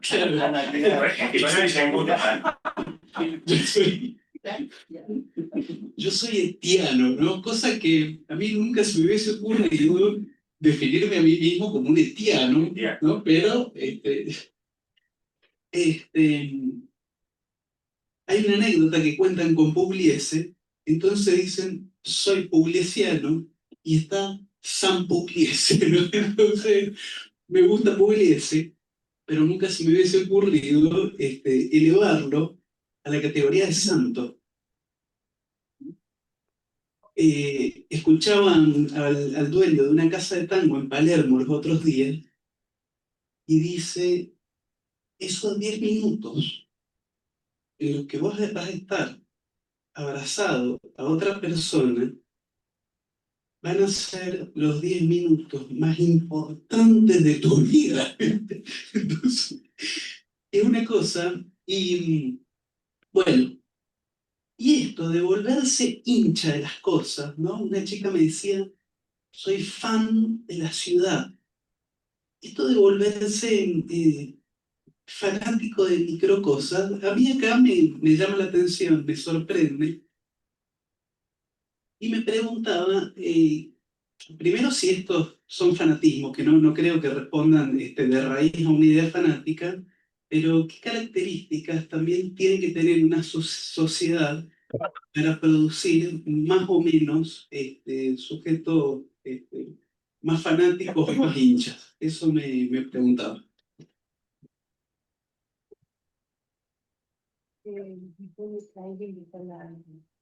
Y responder, pues, Sí. A ver, empiezo por esto último y me parece muy interesante lo que dijo la colega de México. Digamos, el hincha implica una afiliación. Pertenezco. Y pertenezco a una historia. Soy Eti y Eti tiene que ver con Pugliese y entonces, digamos, lo que hay ahí es una búsqueda de la afiliación. La pregunta es, ¿hasta dónde? Quiero decir, yo puedo ser fanático de la ciudad o puedo ponerme a matar a todos los extranjeros porque la ciudad tiene que ser pura. O sea, me parece que siempre los límites tienen que ver con lo cuantitativo. ¿Hasta dónde? O sea, yo puedo ser hincha de Racing, no voy a atacar a los de San Lorenzo. A los de Independiente sí, a los de San Lorenzo. Quiero decir, hay un nivel donde uno pasa de simpatizante a hincha, de hincha barra brava. Me parece que esos límites son los que marcan, digamos, lo que es una pertenencia, una identidad y un fanatismo. Pero no son claramente determinantes. Ahora, lo que me parecía muy interesante de la colega es, sin lugar a dudas, la juventud ha generado y genera movimientos libertarios. Cuando yo estoy hablando de fanatismo, estoy pensando en una lógica psicopatológica. Estoy pensando en psicoanálisis. No estoy pensando en las lógicas sociales. Quiero decir, no estoy diciendo es bueno o es malo. Estoy a favor o en contra. Hay una historia, y se las cuento. Estaba el gueto de Varsovia, y quien dirigía la liberación del gueto de Varsovia de los nazis se llamaba Vanilevich, que fue el que organizó el levantamiento del gueto de Varsovia. En un momento determinado, el levantamiento del gueto de Varsovia duró 2-3 semanas, los nazis avanzaron, ya no había nada más por hacer y había posibilidad de escaparse. Algunos que estaban en el gueto de Varsovia, que eran combatientes contra los nazis, se escaparon. Anielewicz dijo, no, mi vida es esta, y se hizo matar. Y lo que importaba era matarse. Entonces uno dice, más allá de que uno puede decir, estuvo bien la liberación del gueto de Varsovia, en la lógica de Anielewicz, lo que importaba era el fanatismo. Entonces, son niveles de la complejidad del hombre. Socialmente lo que uno puede pensar como acertado o equivocado no tiene nada que ver o no se superpone a lo que uno lo piensa psicopatológicamente, o lo puede pensar en otras lógicas de pensamiento.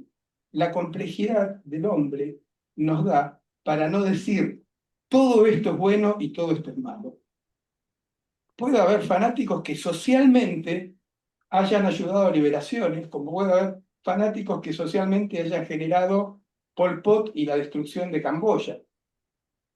Se verá las lógicas sociales y las lógicas individuales, me parece que no hay que superponerlas, que hay que pensarlas cada una en su dominio, como la lógica médica, como la lógica económica.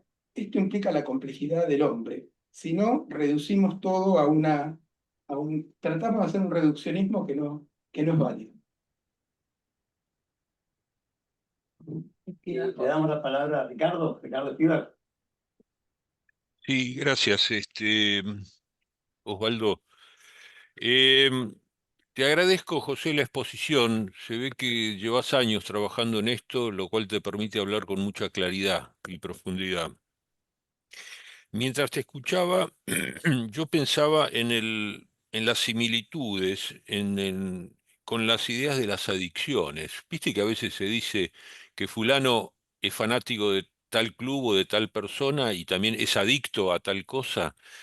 Y tiene yo les veo muchos parecidos. Me pregunto si también hay una carencia primaria y una angustia que se necesita obturar a través del consumo y de este fanatismo.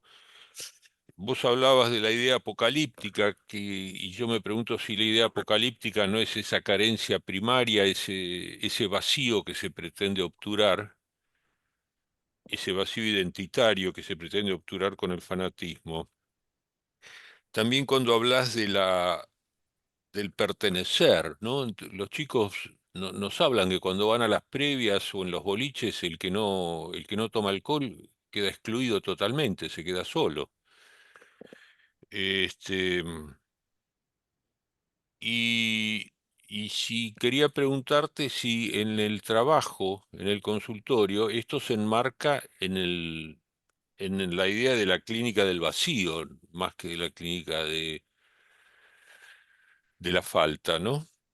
Y finalmente quería preguntarte, ¿qué condiciones sociales pensás que hay ahora? Algo ya adelantó el colega mendocino recién, ¿no? ¿Por qué hay tanto fanatismo en este siglo XXI? Fanatismo de todo tipo y en todo el mundo. ¿Tendrá que ver con la imprevisibilidad, bueno, no sé, qué es lo que socialmente está generando tanto fanatismo y tantas adicciones que yo los veo como dos ideas muy cercanas? Todos tenemos algo de fanático, decís, y todos tenemos alguna adicción también, ¿no? Bueno, nada más y muchas gracias, José. Creo que hay una diferencia entre fanatismo y adicción, y tiene que ver con la posición sujeto del yo. El adicto, más allá de lo que diga, el adicto está tomado pasivamente por el tóxico, supongamos la cocaína, y quien porta la posición sujeto es la cocaína. O sea, estoy hablando en términos de lo que Freud hablaba de sujeto, y de sujeto en términos de actividad. O sea, Freud decía que uno era pasivo ante sus pulsiones y que el yo se convertía en sujeto cuando lograba dominar sus pulsiones. O sea, una posición activa. Yo creo que el fanático se ve activo ante su mundo pulsional. Uno puede decir, está tomado por una idea, proyecta el ideal del yo, el yo ideal, pero el fanático se siente activo en esa posición. El adicto nunca se siente activo en esa posición. En realidad, el adicto está en una posición pasiva frente a un mundo pulsional proyectado en la cocaína, la marihuana o el MDMA, en lo que uno quiere, ¿no? En el alcohol. Y me parece que esa es la diferencia para tratar de pensar alguna diferenciación entre fanatismo y adicción. El adicto a veces se ha planteado etimológicamente esclavo. Claro, el fanático no es esclavo, o sea, no se siente esclavo, mientras que el adicto sí se siente esclavo, por decirlo de alguna manera. Yo no sé si hay más fanatismo en el siglo XXI. Creo que, Sí, no lo sé, creo que si pienso el siglo XX, la Primera Guerra Mundial, la Segunda Guerra Mundial, si pienso que Rusia y los 60 millones de personas que mató Stalin, que fueron más que las que murieron en la Segunda Guerra Mundial, no sé si uno podría pensar en fanatismo, mayor fanatismo y menor fanatismo. Y lo que uno puede saber es que desde 1944 la posibilidad de que el mundo se destruya existe. Antes no existía, existía la posibilidad de que se destruyan muchos millones de personas, no todo el mundo. Pero no estaría tan seguro de que ahora la gente es más fanática que antes. Sí hay una bisagra que tiene que ver con la tecnología, con la inteligencia artificial, que es una bisagra diferente. Creo que el mundo está cambiando, creo que es otro mundo y no lo podemos comprender, pero no sé si lo pensaría en términos de fanatismo. Ricardo, ahí creo que hay que pensarlo en términos de otras lógicas de funcionamiento. Es el otro libro que sacamos, que es Psicoanálisis entre lo analógico y lo digital, que lo que tratamos de pensar es, bueno, que hay otra manera de funcionar, que el mundo empezó a funcionar de otra manera, que lo que era interior y exterior estaba muy claro y ahora ya no está tan claro.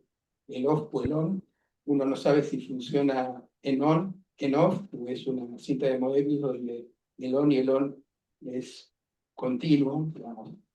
Ustedes están en off y nosotros estamos en on y estamos presentes. Y ahí la discusión es qué es el cuerpo. O sea, cómo representamos el cuerpo en la pantalla y si existe una corporalidad en la pantalla y cómo pensar. Me parece que ese es el centro. Bueno, yo quería también hacer un comentario. Que no sé, no hay algo que no.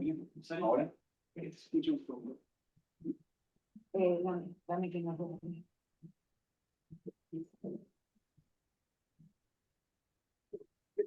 Primero, tu trabajo me pareció que es un homenaje a dos personas. Una, Leo, que creo que es el héroe y que es el ideal, y que pasaron 50 años y con tu trabajo lo mantienes vivo, lo recuerdo. Y el segundo homenajeado creo que son tus padres, porque evidentemente vos no sos un héroe, pero estás acá. Pudiste escribir el trabajo y podés hablarnos, ¿no? Cuando tenía 20 años.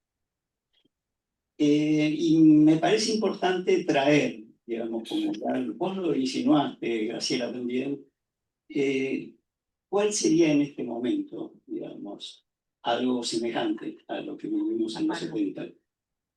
Y bueno, quiero traer un padre fanático, ¿no? Porque me parece que en la actualidad también, en los 70 empezamos a trabajar con la familia, pero ahora mucho más. A mí me derivaron al padre de un adolescente que desde los 13 años se plantea cambiar de sexo. Primero, es una chica que quiere pasar a ser varón y la terapeuta, en la medida que sabe que yo trabajé con bebés y esta chica fue prematura, que estuvo 3 meses, digamos, cuando nació internada, generando además un gran shock en los padres, porque eran muy jóvenes, se casaron en función de este nacimiento. Y ella, la terapeuta la tiene a la chica en tratamiento, pero además tiene entrevistas con los padres. Entonces me llama un día y me dice que, bueno, la actitud del padre es muy rara, en el sentido de que va a las sesiones, pero que es muy silencioso, que no participa, hasta que luego de un año, la última sesión, le dijo, yo quiero un psicoanalista, varón y médico. Bueno, así llega a mí. Cómo se presenta tiene mucho que ver con lo que vos contás. Es un hombre, tiene 40 años, pero parece más joven, viene con un jogging amarillo, con el escudo de Boca, tanto en los pantalones como en la chaqueta, y me dice que él no cree en el psicoanálisis, que viene porque en realidad a través de la hija ha estado en contacto con muchos terapeutas y se ha metido con el mundo psicoanalítico, como dice el tango, y que bueno, que le parece que sí, que puede ser útil, pero que él me aclara de entrada que no cree. Yo le dije que yo tampoco creía, que para mí el psicoanálisis no era una religión, pero que por lo que tenía entendido el problema de la hija era muy serio, que quizás pudiera ayudar. Entonces le pregunto por la profesión, me dice que es bombero. Entonces, ¿cómo surgió esto de bombero? Bueno, dice, porque yo en mi adolescencia también tuve problemas, en el sentido de que yo no terminé el secundario, como que yo era un rebelde, la única materia que me interesaba era historia. Y los profesores se peleaban porque todos decían que yo era un vago, el profesor de historia decía que no. Pero finalmente yo no terminé porque mi papá se cansó también de que yo viniera permanentemente con problemas con el colegio y me dijo, ¿qué querés hacer? Yo dije que no quería estudiar. Entonces me dice, ¿por qué no entras en la policía? Padre, la policía. No, le dice, la policía es mala gente. Bueno, dice, ¿qué te parece bomberos? Porque tenemos la misma jubilación, que podés jubilar bien y joven. Bueno, ahí entré a bomberos. Y bueno, ¿qué buscabas en bombero? Te pregunto yo. Y yo quería ayudar a la gente. A la mí era imprescindible hacer el bien. Y bueno, dice, eso anduvo muy bien, hasta, bueno, que nació mi hija. No, eso cambió todo, digamos. Yo no pensaba ni casarme ni armar una familia, pero bueno, se dio una situación que yo prácticamente tengo en blanco ese año. Ese año de nacimiento fue terrible para mí y para mi mujer. Y después además se sumó que cuando tenía 30 años, bueno, un amigo, ¿no? Porque yo tenía un amigo, un bombero, que un día yo no fui, estaba invitado, no sé qué pasó, y bueno, él murió en el incendio. Y ese día yo me di cuenta que yo también iba a muerto, porque íbamos juntos, una vez que sonaba la sirena, ¡pum!, inmediatamente salíamos hacia allí. Y por otra parte, bueno, voy un poco más a la historia del padre, y entonces él me dice que los padres se separaron cuando él tenía 8 años. Y que además él escuchó que el padre le decía a la madre, ¿cómo yo sé que él es hijo mío? Porque él, yo soy muy distinto a mis padres, ¿no? Mi padre es bajito, morocho, obeso. Mi padre llegó a pesar 220 kilos.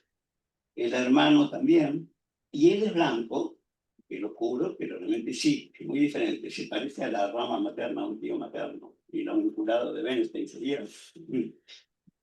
Y entonces dice, lo que sí yo hice, en relación a lo que está pasando con la hija, ¿no? Que quiere cambiar de sexo, yo decidí que yo no era hijo de mi padre, que tenía razón, que yo no era hijo de mi padre, que él tenía razón. Y entonces, porque a mí me pasa, dice que yo tengo sensaciones como de déjà vu, cuando veo una película o cuando leo. Y entonces viendo películas de la guerra, de la Segunda Guerra, a mí me impresionó mucho la historia de los alemanes, de los nazis que vinieron acá, los submarinos, y que se salvaron, ¿no? Pero que tomaron otra identidad. Y yo creo que yo soy hijo de un alemán que vino, porque además a mí me encanta Mar del Plata, el lugar que a mí me encantaría vivir es Mar del Plata. Y yo pienso que yo soy hijo de un alemán que vino en un submarino a Mar del Plata y que se dio cuenta que él no podía criarme. Entonces me dio una familia de policías. Como que soy hijo adoptivo. Bueno, toda esta problemática evidentemente fue muy interesante para trabajar en relación a la hija, ¿no? Porque lo que aparecía también, según la terapeuta, es que era un hombre que no hablaba, un padre ausente, y a su vez sí, con 3 hijas mujeres, todo, fue un mundo muy femenino, pero que, bueno, yo mismo pues, sentí que yo hablé de hacer entrevistas con él, ¿no? Y tenía la impresión de que sí, que lo podía ayudar en este sentido. Más que nada quería hablar, quería pensar, pero me daba la sensación de rechazo, ¿no? Tomando la idea de qué le pasa a uno como analista, la contratransferencia en relación a esto.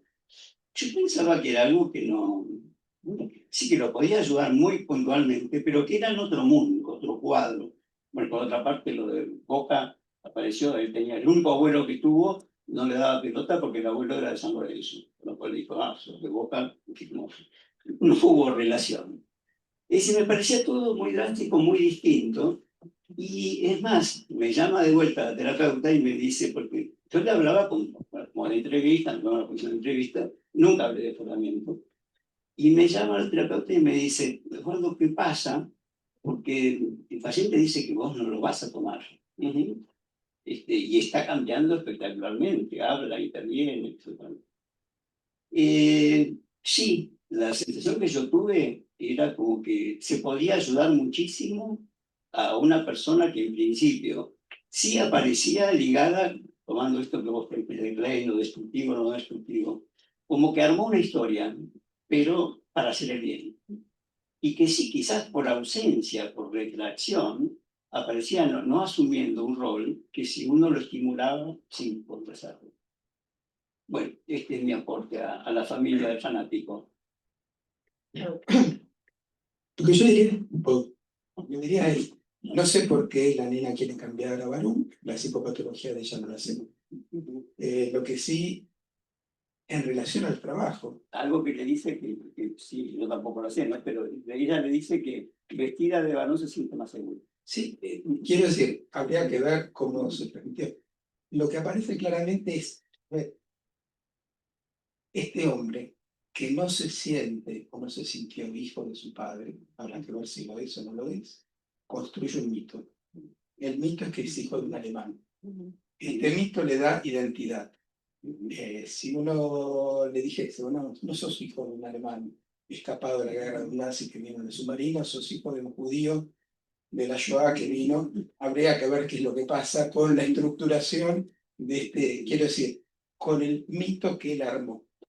A mí me parece interesante lo que nos contás, porque de lo que estás hablando es de esta necesidad que todos tenemos de armarnos un mito individual que nos justifique, nos dé un sentido, que explique nuestro pasado y nos proyecte hacia el futuro. Este mito puede ser más consciente, menos consciente, puede ser más relatado, menos relatado.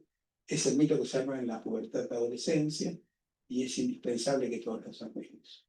Si no lo armamos, se arma algún tipo de falla. Entonces, ya estoy inventando. Necesita inventarse ser de Boca y anda siempre con un disfraz de Boca porque odio más a los de Boca que a los de Independiente. Pero no, ahora en serio, la necesidad de inventarse algo que lo justifique. Todos necesitamos inventarnos algo que lo justifique en la vida. Y él ama este mito. Esto es lo que diría en relación a mi trabajo. Después, ¿qué le pasa a él, la hija? Pero una preguntita más. La problemática de un adolescente que está dispuesto a hormonarse de por vida, a operarse, ¿no podría ser el equivalente al riesgo de vida que aparece planteado en Voz y Leo, como en la actualidad algo que aparece como normal o hasta con entusiasmo? En este momento, a ver, hay todo un problema con todo este asunto de los cambios de sexo, las mutaciones. A mí me parece que el psicoanálisis se está confundiendo al no pensar psicopatología. Se olvidó del complejo de Edipo, se olvidó del complejo de castración y está, nuevamente, una cosa es pensarlo socialmente si es aceptado o no es aceptado, si tiene que ser discutido o no tiene que ser discutido, y otra cosa es pensar en la psicopatología. Si una chica quiere convertirse en varón, un varón quiere convertirse en chica, uno tiene que pensar qué pasó con las identificaciones, qué pasó con el complejo de Edipo, qué pasa con la sexualidad, qué pasa con la castración, qué pasa con las defensas. Esos son los instrumentos que tenemos. No sé si lo podemos generalizar en general. Pensaría en cada caso en particular desde el psicoanálisis, más allá de que la sociedad lo permita, no lo permita, lo repite. Ese es otro, y que la medicina lo pueda favorecer o no lo pueda favorecer. Quiero decir, la complejidad es mantener las disciplinas en su justa medida y ver cómo se articulan, pero no subsumir una a la otra. Eso es lo que me parece. Yo soy el hermano del Bambino Veira y de Freire. ¿Tenemos más preguntas entre el público? Es la hora. Bueno, está bueno. Bueno, muchísimas gracias, José. No sé si querés despedirte. Es un placer, la verdad que es muy divertido. Así que les agradezco este paso. Bueno, te esperamos entonces en el futuro. Es la primera vez, pero esperemos que haya muchas reuniones porque están mucho por aprender. Y muchas gracias a todos por haber estado presentes o por haber participado.